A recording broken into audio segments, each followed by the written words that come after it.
everything that happens in the kitchen. You don't own the place. You own it, yet he's acting more responsible. Imagine stepping into a hotel that looks like a paradise from the outside, only to find a world of chaos hidden within. Today, we're diving into the shocking reality of Juniper Hill Inn. From sewer-smelling rooms to a staff struggling without pay, this isn't just any hotel story. Stick around till the end to know more. Welcome to the Juniper Hill Inn, a hotel that's more than just a building.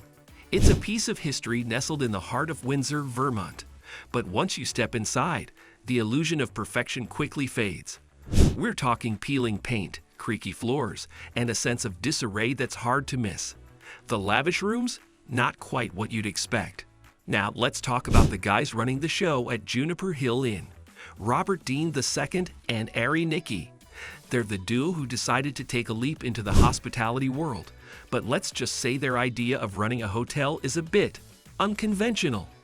Instead of focusing on the nitty-gritty of running a successful inn, they're more into showing off their fancy stuff and living the high life. And get this, they love having their friends over, and not just for a quick catch-up. We're talking full-on stays at the inn, completely on the house. Sounds like a blast for their buddies, but not so great for the hotel's bank account. When Gordon Ramsay hit the streets of Windsor, Vermont, he wasn't just taking in the sights. He was on a mission to figure out what the locals thought about Juniper Hill Inn. Then Ramsay steps into the inn and boy, was he in for a surprise. The inside of this place was like a crowded antique shop where everything's for display but nothing's for sale. And the rooms? They were pricey, but not in a you-get-what-you-pay-for kind of way. More like, why am I paying so much for this? way. Gordon Ramsay, known for his culinary expertise, decided to test the waters with a simple lunch at Juniper Hill Inn.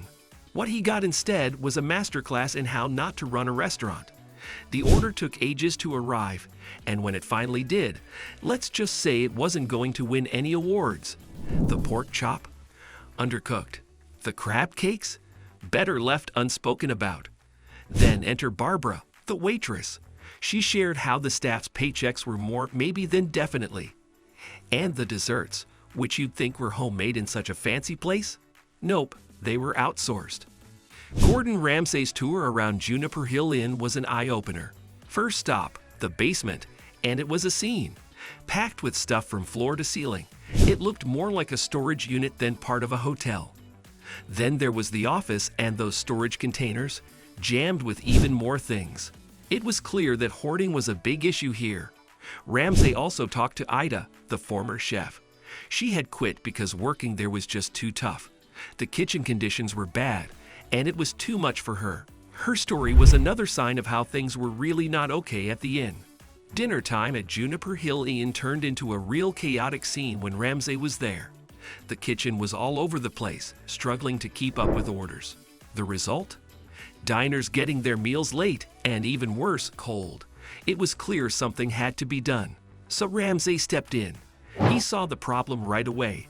The staff and the management were like two teens playing a game without talking to each other. His solution? Get them to start communicating. It was a simple idea, but sometimes that's all it takes to turn a mess into something that works. Ramsay was all about making things run smoother, and this was his way of doing it. Gordon Ramsay knew it was time for a big change at Juniper Hill Inn. He rolled up his sleeves and mapped out a plan to give the place a fresh look. Part of his strategy? Boosting the team's spirit. He also had a clever idea to fix the cash problem, auctioning off some of Robert's many collectibles. The big reveal of Juniper Hill Inn's new look was something else. The place got a serious facelift. The clutter was gone, and in its place, there was a fresh, welcoming vibe. The service and the menu got a boost too. But it wasn't all smooth sailing. The staff were still figuring out how to work as a team, and Ari, well, he was struggling to adjust to all the changes. After Ramsay's touch, Juniper Hill Inn did see a spark of hope. For a while, guests were coming in, curious and eager to see the changes.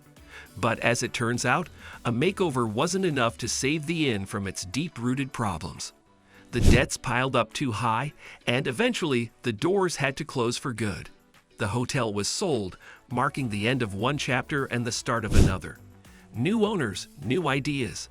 It's a reminder that sometimes even the best efforts can't undo years of issues. But every ending is a chance for a new beginning. And that's the tale of Juniper Hill Inn, a place of history, heartache, and finally, a fresh start. If you like this video, make sure you subscribe